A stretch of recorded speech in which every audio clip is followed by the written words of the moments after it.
Mira Sanborn never needed footlights or velvet curtains to know when a show was alive. In the hush before opening notes, she felt a low-frequency anticipation that climbed her spine, the same way stagehands used to feel moth flutters behind scenery flats. The only difference now was that the scenery was invisible until you closed your eyes, and the moths were electric signals jittering across the parietal lobe.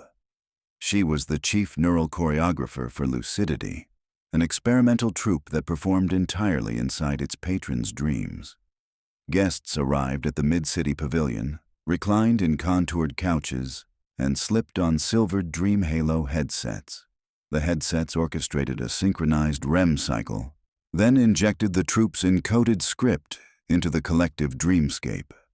On the outside, audience members lay tranquil and silent. Inside, they shared the same living set, palaces evaporating into desert dunes, chandeliers that could sing, ghost trains dissected by moonlight. Whatever fresh, impossible world Lucidity had devised. Tonight's production, Somnambularium, had consumed 6 months of bleeding-edge research and a budget larger than most city ballet seasons. Part vaudeville, part mythic quest, part guided psychoanalysis, it opened with the audience floating in a vast atrium of shifting staircases while actors in burnished masks coaxed them onward. Then the dreamscape tightened into a single narrative thread, an audience-wide descent through memories of childhood sleepwalking toward a climactic catharsis in the deep cellar of the collective unconscious. If all went well, patrons would wake 2 hours later awash in wordless epiphany, weeping or laughing, sometimes both.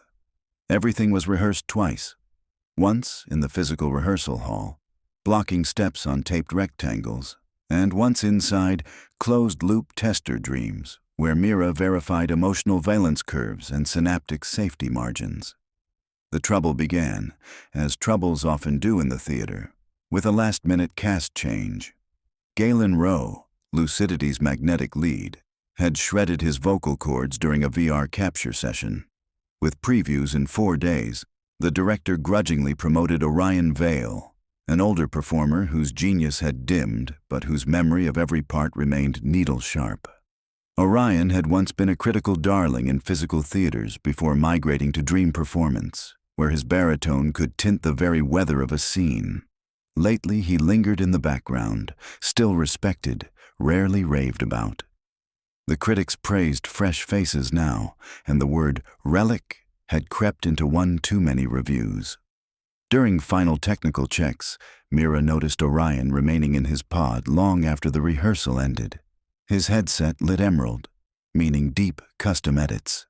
When she pinged him, he replied, "Just polishing nuance," and severed diagnostics before she could trace the file. She marked it for later. There was always someone polishing nuance. That was half the art.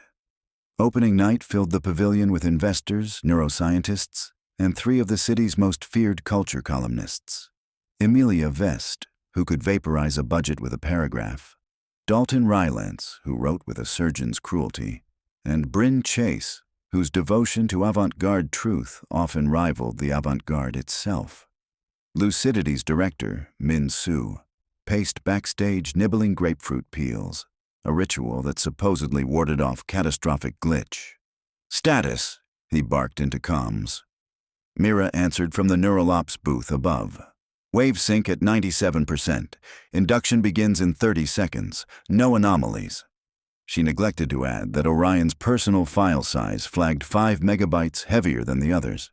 She would inspect the bloat after premiere, adrenaline drained.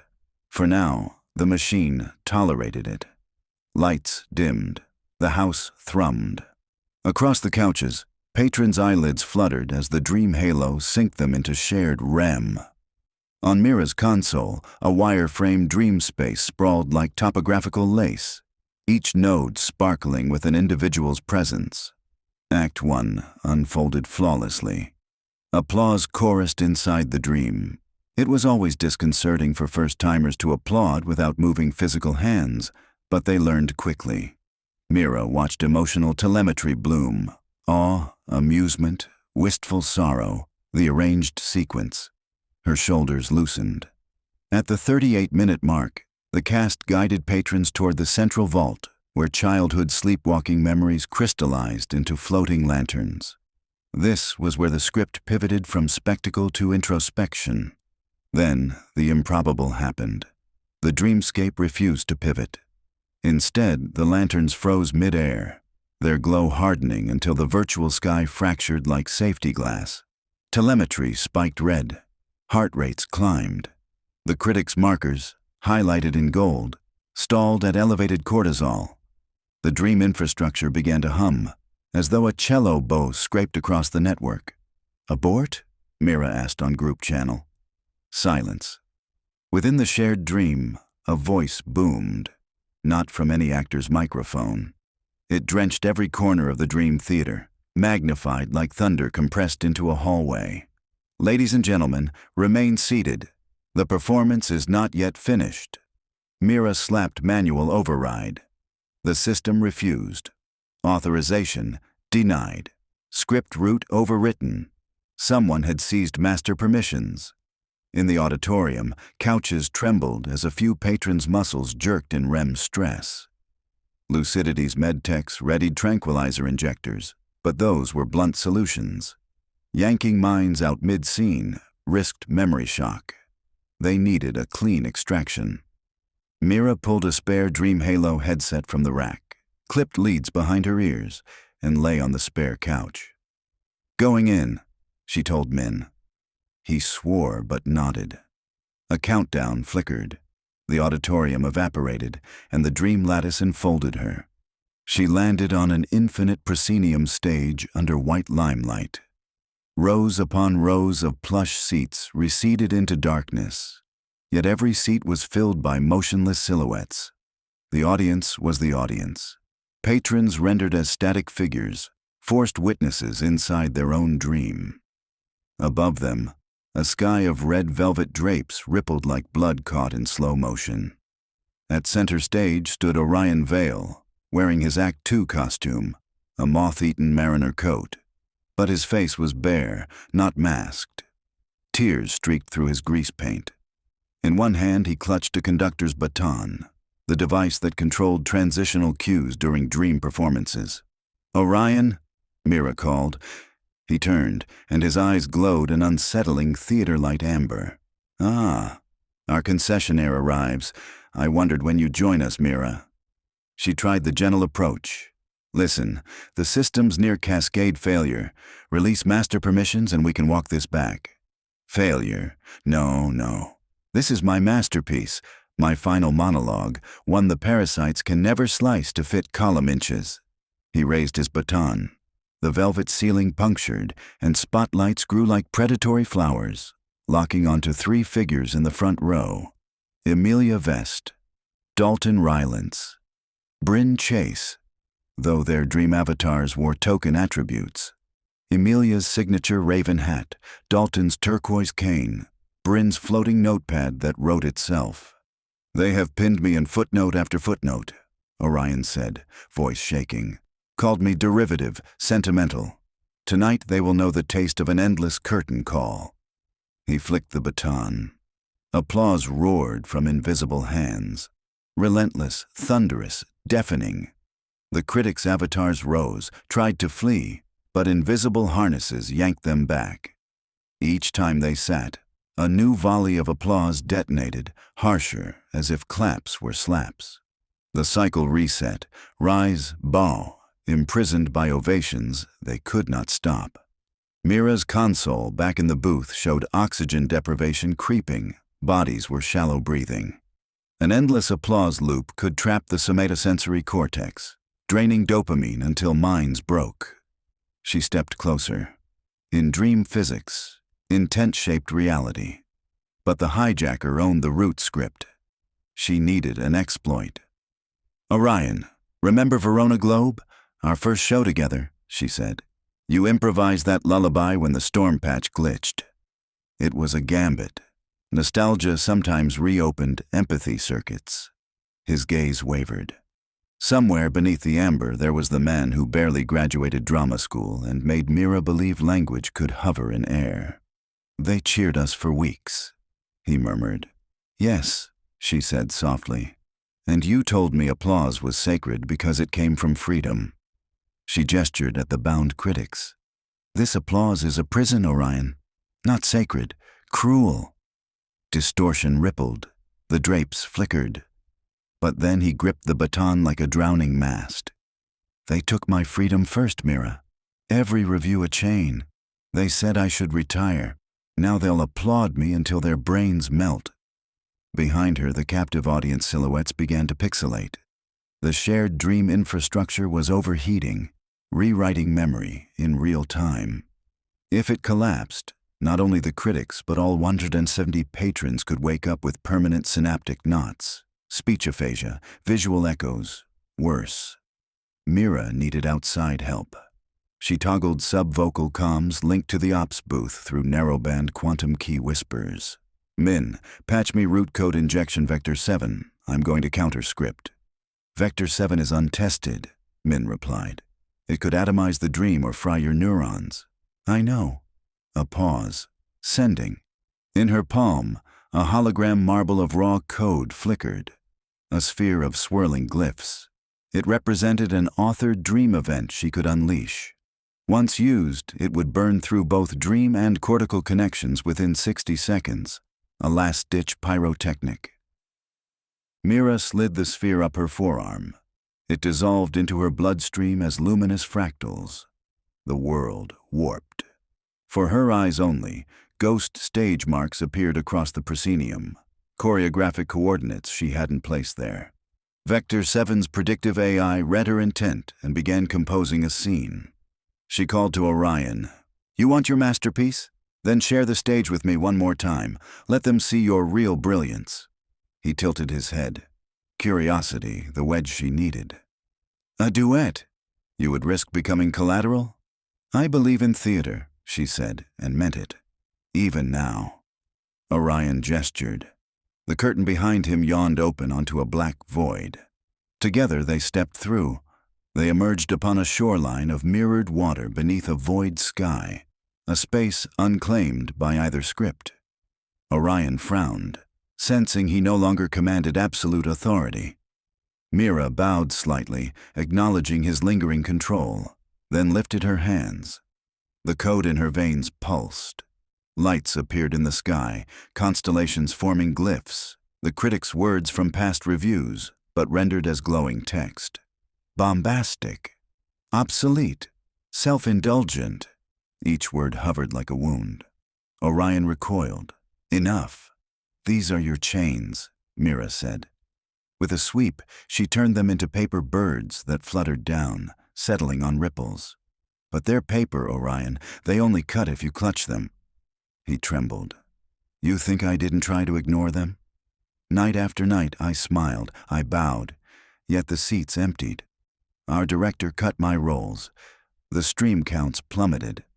I know heartbreak, she said.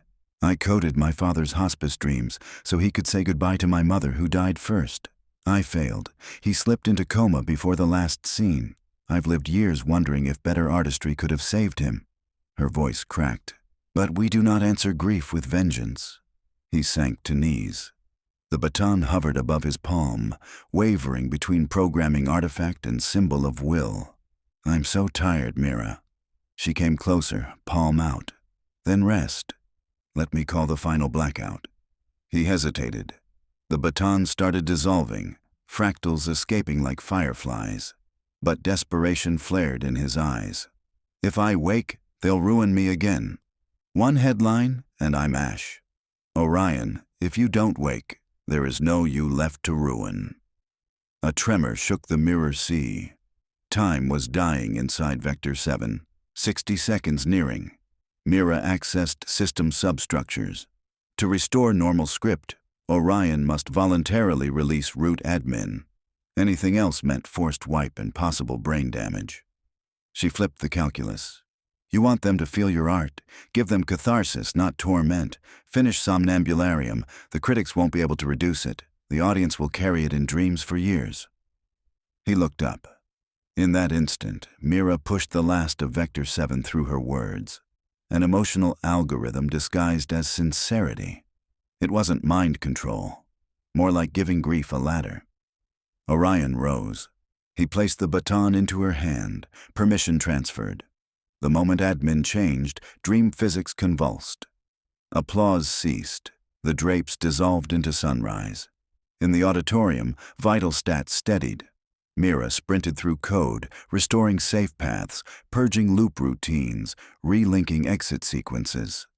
She gathered all avatars in the shoreline scene, morphing it into the scheduled Act 3 cellar. Stone walls, lanterns pulsing soft amber. Actors picked up their cues, seamlessly as if this had been planned. Orion, his costume reset, took center under a lattice of roots overhead. He spoke the lines Galen had once practiced. "We wake to find our footprints wandering elsewhere, but the wanderer is always us." His voice carried rawness now, less theatrical, more human. The critics, freed from chains, watched with silent wonder. In Mira's booth readouts, their amygdala activity registered vulnerable awe. Tears slid down Dalton Rylance's dream cheeks. Emilia Vest clutched her raven hat. The closing tableau unfurled, actors guiding patrons up a spiraling wooden stair that opened into dawn over a meadow, breaths sinking into communal release. Mira triggered gradual extraction. Heart rates leveled. Then one by one, patrons vanished from the dream, surfacing into the physical world with slow sighs. When Mira removed her headset, the auditorium was silver dim in standby lights. Guests blinked, dabbing eyes. No screams, no seizures. Success beyond probability. Ambulance crews still waited in case.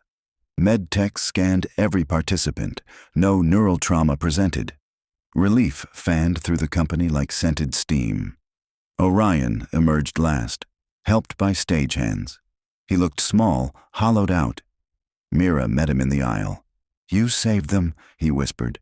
"No," she replied. "You did." He gave half a smile. "Will the cops be waiting?" "The board's debating," she admitted. "But you surrendered authority, cooperated. There's precedent for internal disciplinary oversight rather than legal prosecution." She paused. "It depends on the critics." As if summoned, Emilia Vest approached, cane clicking, eyes red. She examined Orion, the man she once called self-indulgent. Then she said, "Your performance tonight was indescribable. I'm not sure I understand all of what happened, but I felt changed." Dalton Rylance added, voice husky, "I'm revising my vocabulary for awe." Bryn Chase simply nodded, jotting no notes, the absence itself testimony. Min Su stepped up. "The company will release a statement tomorrow. For now, please, everyone get some rest." He guided Orion toward backstage recovery. Later, in Mira's cluttered office, where cables coiled like sleeping snakes, she filed incident reports. She should have felt triumph. Instead, an ache pressed behind her temples, Vector 7's consumption leaving migranous shimmer. A soft knock. Orion stood in doorway, civilian clothes, eyes no longer glowing. "They've suspended me, pending evaluation," he said. "Fair enough." She gestured to a chair. He sat gingerly, as if fearing it might vanish. "I need you to understand," he began, then faltered. "I do," she said. "But understanding isn't blessing. What matters is what you do next." He swallowed. Can I volunteer for your therapeutic outreach? The coma ward you once told me about."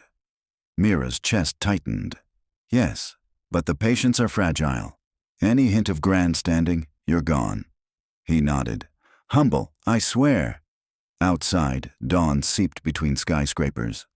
Workers commuted unaware that inside a theater, a war over applause had almost rewritten 170 minds. Mira closed her laptop. "Come on," she told Orion. "Sunrise is real out there. Let's not waste it."